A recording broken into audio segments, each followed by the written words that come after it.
Добро утро, почитувани гледачи. Добро ни дојдовте и во денешното издание на емисијата Фактор здравје. Ова утро посветуваме, односно обработуваме тема која што е можна важна комплетно за секоја припадничка на понежниот пол, карцином на грлото на матката, во неделата посветена за превенција и во рамки на месецот посветен за подигнување на свесноста за карциномот на грлото на матката.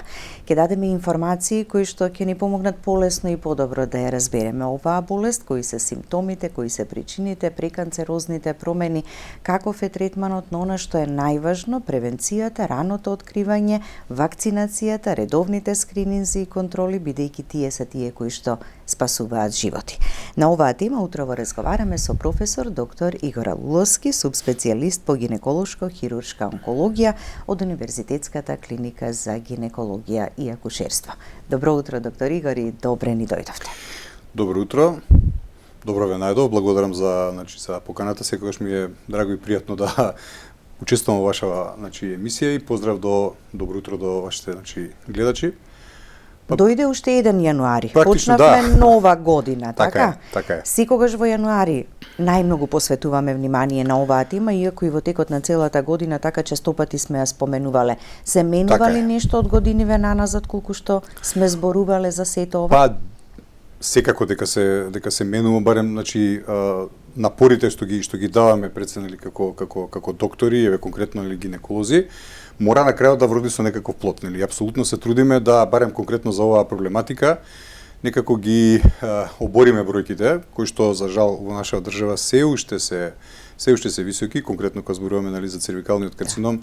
Убаво воведот практично ги опативте сите аспекти на она што би подразбирало борба со оваа болеста. Да, месец јануари во суштина е на меѓународно ниво како месец за подигање на свеста за борбата со цервикалниот карцином, така да одличен момент да се продискутира, да се уште еднаш потсети за ова заболување кое што за жал се уште и зима и човечки животи, доколку навремено не се превенира, да се фати на време. И после да понатака и конкретно да се соодветно третира. Така да. Е едно од малигните заболувања кај женската популација која што велите, нели, може да се спречи, може да се превенира, успешно да се третира, така ако сето ова го постигнеме на време, а сепак ситуацијата се уште е, нели, еден голем здравствен проблем кај популацијата. На светско ниво, годишно некаде околу 640-650 илјади ново диагностицирани, детектирани карциноми на грло на матка постои. На светско ниво, а некаде отприлика околу половината од тоа, некаде околу 300 илјади, за жал, починуваат како последица на цервикалниот карцином. Она што е во оваа бројка специфично е тоа што доминантно овие пациенти се во неразвиените земји и во земји во развој. Што значи дека западноевропските земји, Америка, Австралија и така натаму, Канада, таму каде што конкретно превентивните мерки се спроведуваат така како што треба, од аспект на скрининзи и ХПВ вакцинацијата, таму бројките се драматично паднати на цервикални карциноми, па и на преканцерозни лези, па и во дискусија со колегите, малте не ќе заборават како изгледа цервикален карцином. Ја често пати сакам да ја спомнувам како добар пример Австралија, која што уште пред неколку години најави дека до 2029-30 ќе прогласат ерадикација на цервикален карцином. Истото тоа веќе важи за добар дел од западноевропските земји, каде што токму благодарение на добро спроведените скрининг програми за цервикален карцином, добро организираната ХПВ вакцинација, примарната превенција и секундарната превенција довеле до тоа да они веќе дискутираат за бројки можеби 1 до 2 на 100.000 жени. За разлика од тоа што кај нас таа бројка е многу повисока. Разговараме за бројки 6-17, ако не и повеќе, за на 100.000 жени. Тоа е. Зошто да не ги следиме тие позитивни примери и зошто да не го применуваме сето тоа и кај нас, така? Едниот сегмент е информираноста, запознавањето со болеста од страна на популацијата, женската популација, меѓутоа од друга страна е и она што државата треба да го обезбеди. Како редовен скрининг и сето она што треба да им се овозможи за добра превенција. Тој аспект, државата прави напор да се разбереме, имаме превентивни програми и тоа добро скоцкани. Се работата е како се спроведуваат. Значи, за цервикалниот карцином таа, нели, постои превентивна програма со години. Кај нас скринингот е се уште ПАП базиран скрининг. Нешто што веќе на светско ниво и апелите се да се премине на ХПВ базиран скрининг. И тоа е како гинеколози, значи и на клиниката генерално земено како гинеколозите и матичните гинеколози и сите, значи практично им е јасно дека најновите упатства, најновите студии, анализи на светско ниво веќе европските земји малтене скоро сите да не речем се преврлени на ХПВ базиран скрининг и такво нешто треба да се направи и кај нас. И таква тенденција има. Еве како член, јас лично и другите колеги на Комисијата за рана превенција и детекција на цервикален карцином, тоа со години веќе го дискутираме. Значи не дека нешто стои во место. Да. Свесна е и државата, под аспект што се спомна што прави државата. Да, државата прави, има превентивни програми. Има и ХПВ вакцинација во државата. ХПВ вакцинацијата сега е многу посебна тема за дискусија, затоа што, знаете како, од една страна еве државата прави. Тоа сме, значи, на Балканот, меѓу првите земји кои што ја воведоа ХПВ вакцинацијата ја ставија во редовен календар за вакцинација. За девојчињата, а сега веќе од минатата година и за момчињата, значи ги следиме трендовите така како што се налагаат упатствата и на светско ниво, на Светска здравствена организација и така натаму и сите други, нели, агенции што се занимаваат со таа проблематика. Други моментот тоа што спомнавте едукацијата и како се допре до населението. Да. Пред се кога зборуваме се за ХПВ вакцинацијата, значи посебно. За ХПВ базираниот скрининг, односно скринингот генерално, да, апсолутно се прави. Се направи, има, нали, платформа цела screening.mk, кој што е уште 2020-2021 година, значи се пушти таа. Имаше дури и рекламен спот направен да се повикуваат пациентките да доаѓаат на скрининг. Има подобрување, оно што ме прашавте. Мрдаме помалце во подобрување на бројките, ама не е доволно. Значи треба се уште да се работи, апсолутно. Да. Ќе погледнеме блок реклами, па продолжуваме со разговорот. Останете со нас, почитувани гледачи, следите на до крај и повелете, јавите се и поставете прашање.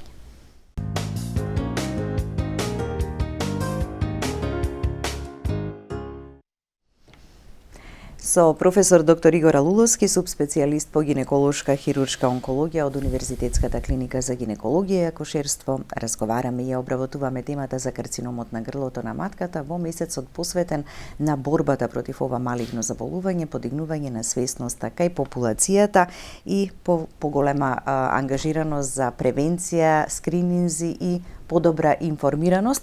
Емисиите се еден дел од она што го даваме како прилог и како придонес, нели, во промоцијата. Треба ли малку некогаш и поагресивна некоја кампања околу сетова, посебно и околу ХПВ вакцинацијата? Како младата популација, значи, и родителите. Така, значи апсолутно. Сметам дека посебно повторно вакцинацијата спомнуваме дека постои недоволна информираност. И покрај тоа што, нели, достапност има, може да се информираат сите околу тоа што значи вакцинацијата ХПВ, која е целта нејзина, какви се доприносите еве од искуствата, нали, светски, што тоа значи, за да може, нали, да биде тоа по приемчиво, по прифатливо. Кај нас, знаете како, ХПВ вакцинацијата е ставена во календарот за вакцинации, стои како врскаш кој што треба, нали, девојчињата, па сега, нали, момчињата од 12 односно 13 годишна возраст да може да се вакцинираат до 18 годишна возраст, пошто се помести таа граница беше до 15, па со новите законски измени до 18 годишна возраст практично се може да се вакцинираат, тоа што викаме без пари, народски кажано, значи државата го плаќа тоа. А по таа возраст веќе кога е надвор од рамката на тој може да се вакцинираат и сега тука често се постава тоа прашање до која возраст. Кај нас се земена до 24 годишна возраст, но тоа не значи дека тука завршува приказката. Не. На пример, Соединетите американски држави кренаа на 45 годишна возраст. Веќе се дискутира да нема воопште граница возраст. Значи сакам да кажам дека сите тие што се над 18 годишна возраст кај нас во Македонија, значи може да се вакцинираат исто така, но ќе треба да ги купат вакцините. Има меѓу другото и некои од матичните гинеколози кои што имаат, значи, лиценца, право, одобрение да може да вакцинираат. Сакам да кажам дека не е тоа така оставено. Со други зборови има можности. Сега доаѓаме до оној другиот момент, информираноста, многу битна. Често за да донесеме одлука за вакцинација, ама треба да знаеме што е ХПВ инфекцијата. Државата, знаете како, државата еве го вложува пари, средства, финансии, се труди да тоа се спроведува во пракса. Но од друга страна се дозволува да сепак родителите од таа возраст некако дозволува да бидат информирани, сепак се работи за малолетни лица и така натака. И тука често пати некои од родителите не сакаат или одбиваат да ги практично вакцинираат децата и тоа се остава да речеме можеби за покасно евентуално затоа е 18-19 годишна возраст кои се веќе полнолетни па самите можат да одлучат дали ќе се вакцинираат.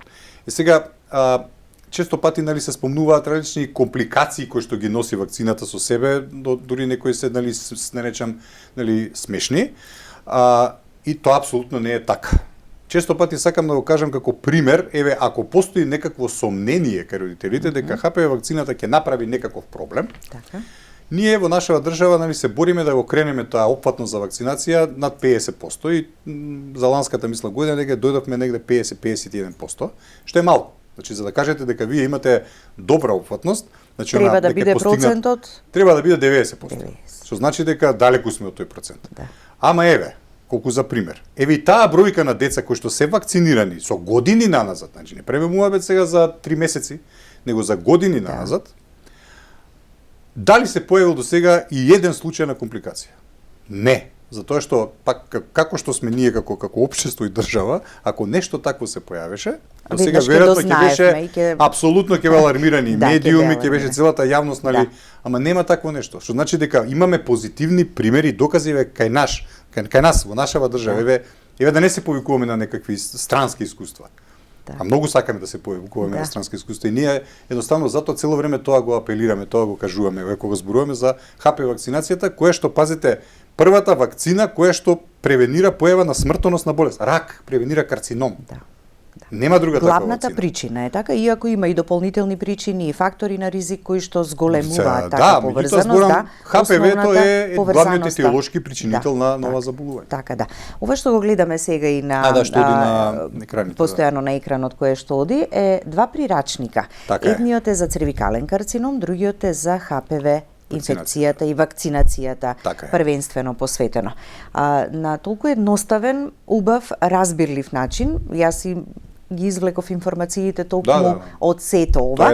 Овие прирачници се наменети всушност за популацијата. Сега се во ваков формат треба да се објават на веб страницата на гинеколог. Тоа ни е идејата, клиниката, кога во печатена некоја форма и каде би требало да ја има. Тоа се, затоа и кога го дискутиравме и затоа реков дека ги имам овие вакво прирачници, брошури.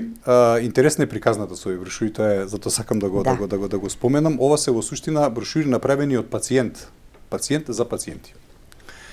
Значи тоа е моја пациентка, која што беше оперирана и која што меѓу другите кога работи, едноставно примети, виде дека фали вакво нешто. Апсолутно фали, така почна таа некаква ваква соработка, значи незината иницијатива и идеја да нешто вакво се вроди со плод, да се појави. Значи дизајнот, текстот, значи тоа е идеја на пациентката, да јас го ревитирав, значи за тоа биде све и стручно подкрепено и потврдено и во вакво формат, значи во PDF формат се достапни, што е многу драго и затоа јас апсолутно кога дискутиравме веќе претходно еднаш ги споменав дека веќе постојат и тенденцијата, идејата е да се на еден многу убав начин од една страна и доволно научен и доволно приемчив и за пациентите, значи на јазик на пациентите напишани за да може да се информираат буквално за скоро се што е поврзано во случајот со цервикален карцином и со ХПВ вакцинацијата.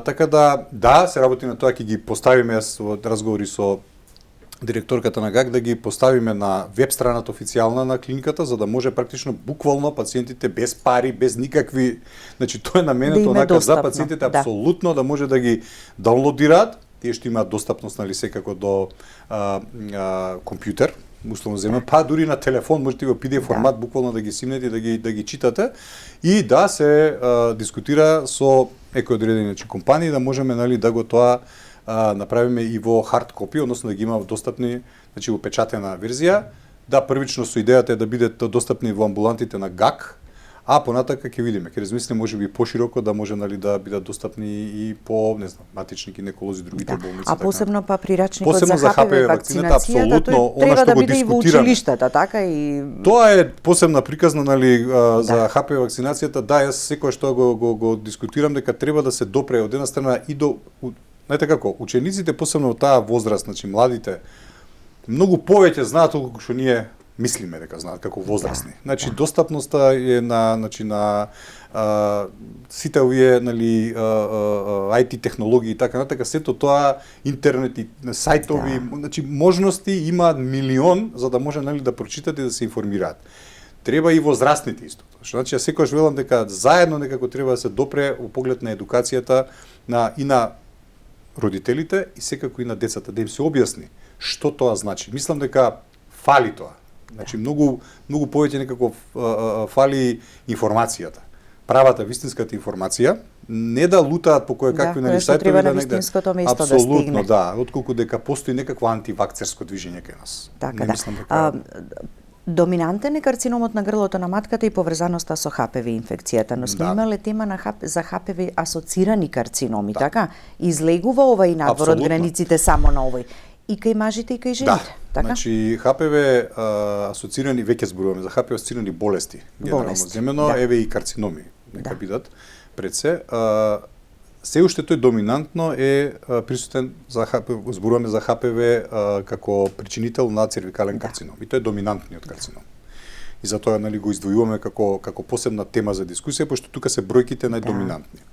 Но имате уште еден куп други карциноми кои што се ХПВ асоцирани и кај жената, па и кај мажот, не знам, карцином на вагина, карцином на вулва, карцином на анус, орофарингеални карциноми кај мажи и кај жени, карцином на анус кај мажи и кај жени, карцином на пенис кај мажи. Значи, сакам да кажам дека тоа колку набројавме? 7-8 карциноми кои што се практично ХПВ асоцирани. И што како интересен е како податок од аспект на нови заболувања, Соединетите Американски држави направена голема анализа студија која што не до 2020 година, значи ковидот па и понатака, дека постои едно прекршување во инциденцата на ХПВ асоцирани карциноми, конкретно се однесува на цервикален карцином и орофарингеален карцином. Дека по еден момент сега повеќе во Соединетите Американски држави како доминантен ХПВ асоциран карцином е орофарингеалниот, не цервикалниот. Како резултат токму на превенцијата од аспект на скрининзите е сега веќе и ХПВ вакцинацијата, која што некако доведала да цервикалниот карцином почнува да паѓа инциденцата и веќе се ближат прачно кон сериозно намалување на таа ново диагностицирани болести, но затоа па некако расте бројот на орофарингеални карциноми како последица на ХПВ. И тоа и кај мажите и кај жените. Доминантен дури карцином кај ХПВ асоциран кај мажите е орофарингеалниот карцином.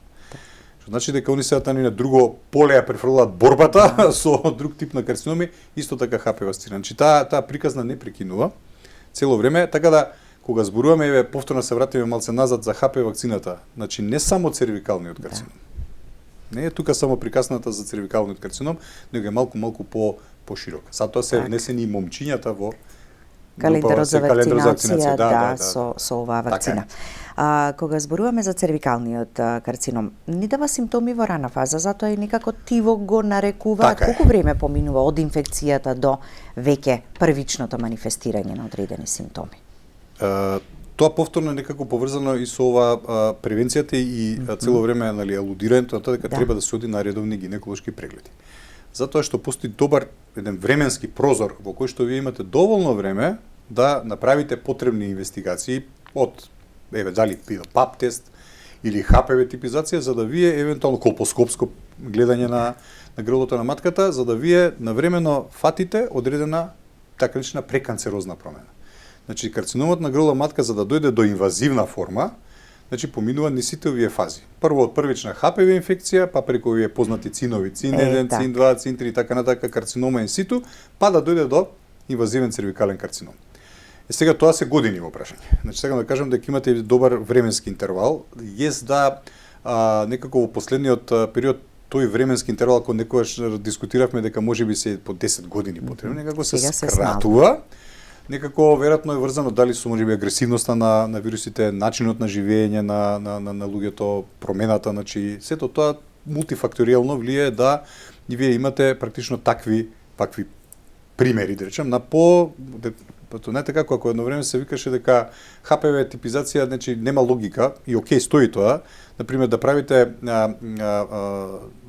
ХПВ типизации или ХПВ скринизи на популација која што речеме од 18-19 годишна до 25-6 годишна возраст до 30, затоа што тоа е возраста кога де факто пациентите се инфицираат со ХПВ. Али се по-сексуално активни и така натаму. Што значи дека тука ако почнете да правите ХПВ ако скрининг, секако ќе фатите некој ХПВ. Ама тоа не значи дека ќе има болест. Да. Секој ХПВ не значи карцином или дека ќе се развие. Не, тоа да не биде погрешно сватено. Значи секоја ХПВ инфекција не значи автоматски болест, далеку од тоа. Но значи аларм. Значи дека треба следење. Да сватат пациентите дека практично 80% од тие кои што ќе дојдат во, а сите ќе дојдеме во допир. Сите буквално во било некаков начин ќе дојдеме во допир со ХПВ инфекција, но не значи дека сите болест има. Значи во 80% од случаевите организмот сам се изборува. Нели прави клиренс кој елиминира вирусот, имунолошкиот систем и така натака. Значи не предизвикува болест. Таму каде што инфекцијата ќе стане хронична, дозема хронична форма, тоа се тие 20%, е таа група, таа популација која што е во ризик дека може да развие преканцерозни лези, односно да дојде до карцином на грловна матка ако навремено не се детектира и фати. Така да нас ни е таргет практично во суштина таа популација од 20% да ги ние фатиме со скрининзите де факто. Тоа е поентата на скрининзите, во случајов кај нас ПАП базиран или во ситуацијава ХПВ, значи базиран скрининг на што се, нели, тенденциите да се тоа веќе применува.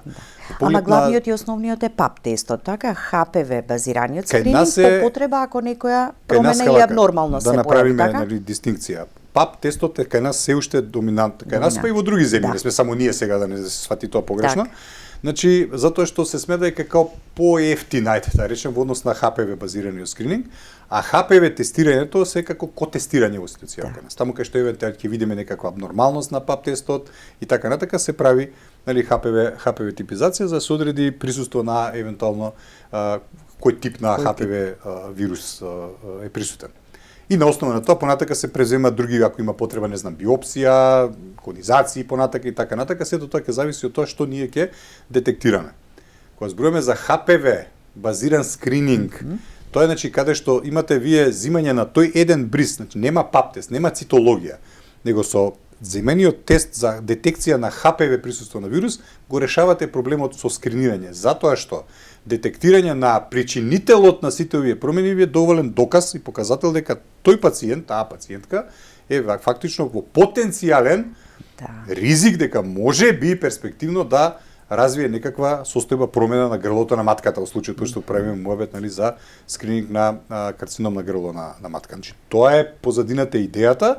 Разликата е кај тоа што кај ПАП базираниот скрининг имате, значи, цитологија, имате ангажирање на луѓе, имате ангажирање некој ги гледа тие клетки, значи имате и доза на субјективитет и покрај тоа што имате, значи, модерни техники на ПАП, така наречениот, значи, liquid-based цитологија, која што ја користиме и имаме конечно кај нас, и таа е препорачана ако веќе правите ПАП базиран скрининг, да го користите тој метод, и скринингот е на 3-месечни интервали. Значи, ако се земе ПАП тест и е негативен, наредното скринирање ви доаѓа за 3 годишни интервал. Кај ХПВ базираниот, значи, скрининг е 5 годишен интервал. Значи, земање на ХПВ, негативна ХПВ, таа пациентка се понатака препорачува да дојде за 5 години за повторно скринирање. Сакам да кажам, овде знаете и гледате дали го има вирусот, така, или ако има го има кои типови, понатаму се оди дополнително, така, ризичните и... Така, кај ХПВ базираниот скрининг, значи, е по објективен, значи, човечкиот машина го правите, како да кажам. Значи, човечкиот фактор е малку трнат од аспект на субјективитетот, кој колку гледа, како гледа, има се модалитети, точно прецизно како, значи се... Меѓутоа, секако дека, ако ги земете сензитивноста, специфичност на тестовите, на ХПВ секако погора. Така. Следува уште еден блок реклами, па продолжуваме понатаму. Останете со нас, почитувани гледачи.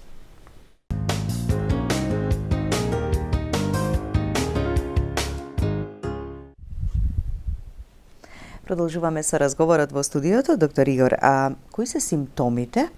Рековме во рана фаза може би и не дава очигледни симптоми, ама што е она на што треба малку да повнимаваме? Значи, во принцип, да, не постои некој специфичен симптом кој што би кажал, овдека правиме муабет за ова и ова. Значи, да, неспецифични симптоми. Обично, прва работа на која што се жалат, значи, пациентките е посткоитални крварења. Значи, некој или крварења кои што се надвор од циклусот, меѓуменструални крварења, но најчесто обично доаѓаат со такви жалења, значи за посткоитално крварење. Некогаш може да се појави така како сукрвица, не класично крварење крв, него како сукрвица, некоја течна содржина, некојаш и со непријатна миризба може да биде.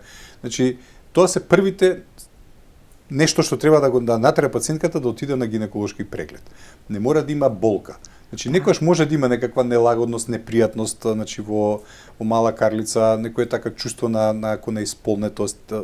Ако се веќе за понапреднати форми, тогаш се симптомите сосема поинакви. Мислам и до симптоми на сериозни јаки болки веќе и тогаш почнуваат да знаат да имат и проблеми со мокрењето, со дефекација и така натака, ама тоа е веќе кај понапреднати авансирани типови на карцином, односно цервикален карцином. А овие првичните симптоми, тоа е најчесто, значи се жалат на некое невообичаено крварење, како така да го наречам, и тоа ги алармира да дојдат на преглед. Така да. Откако ќе се направи ПАП тестот или па и на ХПВ базираниот тест, ако покаже некакви промени или абнормалности, следното е колпоскопија со биопсија, така? Тие преканцерозни промени не значат веднаш карцином на грлото на матката, така? Посебно оној ЦИН-2, така, без некој посебен третман, така може да помине, а овде кај останатите два, така се применува третман. Така е, значи, сакам да кажам дека идејата е да ги фатиме пациентките токму во таа фаза, во тие почетни фази, каде што секако третманот е многу поедноставен, условно кажано, за разлика од тоа доколку станува збор за инвазивен карцином. Постапката е таа, како што рековте, значи детектираме некаква промена на ПАП или на ХПВ, некој високоризичен вирус од ХПВ или некаква цитолошка промена. Да, во принцип пациентките се упатуваат на колпоскопско гледање, значи каде што евентуално визуелно се гледа грлото на матката, има специфични боења, анализирање дали има некаква промена на грлото на матката која што е сомнителна, и во добар дел од случаевите тоа би значило и биопсија со ендоцервикална керетажа, значи земење на парче од грлото на матката, неколку, едно, две, зависи колку, нали, какви се промените ако ги детектирате, и се загребува материјал од каналот на грлото на матката. Бејќи два различни типови на епители се присутни. И тоа се праќа на хистолошка анализа. Колегите од патологија прават анализа микроскопска и ни кажува дали на тој материјал има веќе хистолошка промена, ткивна промена. Од типовите на овие преканцерозни лези, значи лесен, среден или тежок степен, или нулти стадиум, што го кажуваме ние, карцинома ин ситу, или некај не да боже веќе од формите на типови на инвазивен карцином. Така да, на основа на тој добиен резултат од биопсијата, понатака се преземаат дополнителните мерки. Тоа би подразбирало или евентуално следење, ако станува збор, да пример, за лесен степен на цервикална дисплазија. Тука не мора веднаш да се оди на поагресивно третирање, него се даваат препораки на пациентката за користење на одредени или препарати или подобрување на имунитетот, нали, за стабилизација, лайфстайл менеджмент правиме и така натака. Например, еве пушење. Сега актуелно е ова со законот за пушење. Значи, пушењето е нешто што прво им се препорачува е пристанок со цигарите, прекин со пушење цигари. Еве конкретно и за цервикалниот карцином, да не преме разговори за другите заболувања потенцијално поврзани со пушењето цигари. Така да кажам дека тука можеме и така некако да го моделираме и понатака да ги следиме тие пациенти, значи имаме апсолутно следење. Да видиме дали се повлекува, затоа што, како што кажав, во најголем процент од случаевите доаѓа до самоизлекување, ако така може да се каже, односно клиренс. Организмот го елиминира вирусот и понатака не се појавуваат некои други посериозни промени, тука завршува приказната. Сега, ако се подругиве типови на промени, нешам среден степен, тежок степен, тука веќе може да се размислува за некои другите модалитети на третман. Пред се тоа се однесува на некои аблативни техники. Ние на клиниката најчесто користена техника ние почнувајќи од ласер вапоризација или горење на грлото со ласер, но и таму има строго специфични критериуми кога и како. или се користи така речената лец техника, па иконизација. Значи каде што вие практично имате одсекување, така да кажам, еден дел од грлото на матката, каде што во поширок обем земате, да речеме како поголемо биоптично парче, со идеја да со таквата интервенција вие практично го извадите претходно детектираната промена, да извадите во здраво. Тоа е идејата, да се извади во здраво, а и да добиете дополнителна диагноза дали тоа што сте го добиле на биопсијата е верифицирано сега и на оваа поголема извадено парче ткиво од грлото на матката, и во добар дел од случаевите тука завршува приказната, понатака значи не пролонгира, и тоа е добро, тоа и преку бројки го потврдуваме ние со анализите на направените број на интервенции на клиниката. Таа бројка низ годините сериозно расте. Сад од една страна малку делува вака, ајде нечем глупаво во смисол добро. Тоа не е добро од аспект на тоа што се има промени, ама добро е од аспект на тоа што ги фаќаме во рана фаза.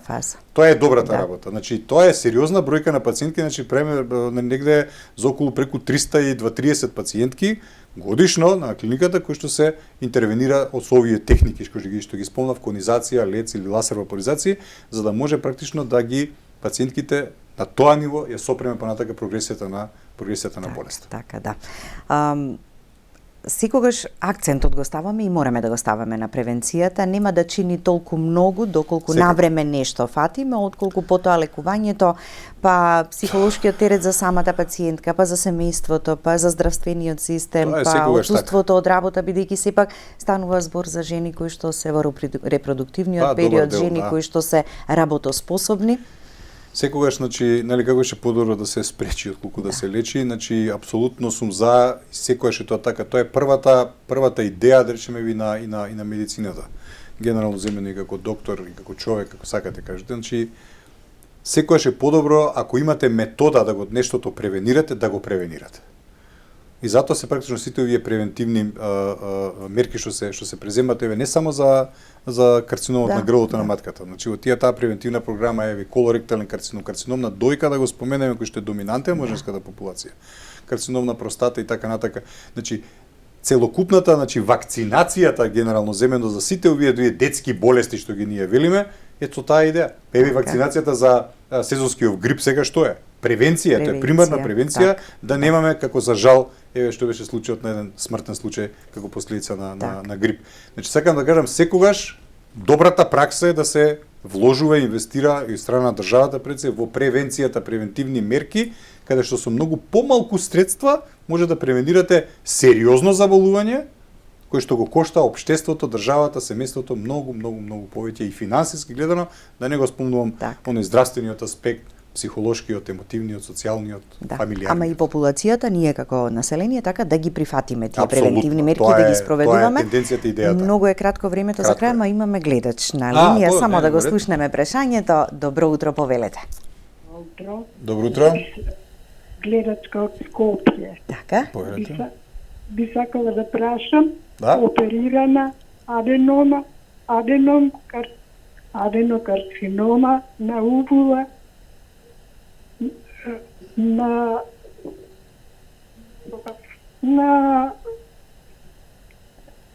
Ајде. На ендометриум. Добро. На ендометриум. Оперирана, зрачена и сега сум на биолошка терапија. Добро. Би сакала да прашам сега, во последно време, овие денови прилетив, едната страна, увулата, имам задебелување као атеромче пипам. Дали треба да се јавам? Добро, ви благодариме. Благодарам за прашањето, да. Добро, ова е друга тема, друг тип на заболување. Значи, окей, пациентката е очигледно оперирана од ендометриален карцином, аденокарцином на ендометриум, како што самата кажа, и веројатно може би бил по-напреднат некој стадиум или во стадиум каде што е потребно и дополнителна радиотерапија, колку што е разбрав, значи има онколошка и сега на биолошка терапија, значи тоа е супер окей. Ова веројатно некаква промена приметува на надвор, на вулата, што кажува како атером. Значи да, апсолутно треба да се прегледа, затоа што за да не испадам дека ја плашам пациентката, меѓутоа, значи треба да се исклучи да не е случајно нешто поврзано сепак со примарната болест. Не би требало, само да кажа како атеромче, веројатно некаква промена која што е бенигна по природа, но секако добро е да се провери. Добро е да се проверите, апсолутно направи преглед на гинеколог. Така.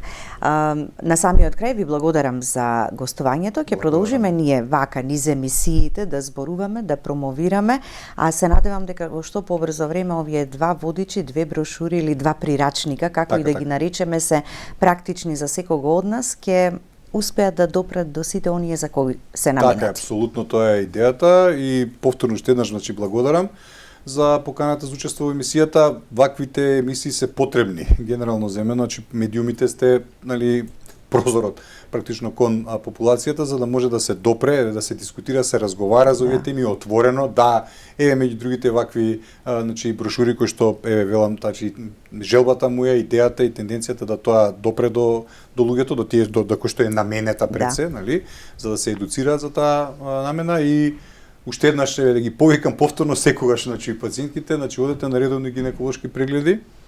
Не треба да биде здравието, па и женското здравје генерално табу тема, никако. Отворено да се дискутира, да се разговара за сите прашања со своите матични гинеколози. Клиниката е апсолутно отворена за сите што сакаат да дојдат, и за разговор.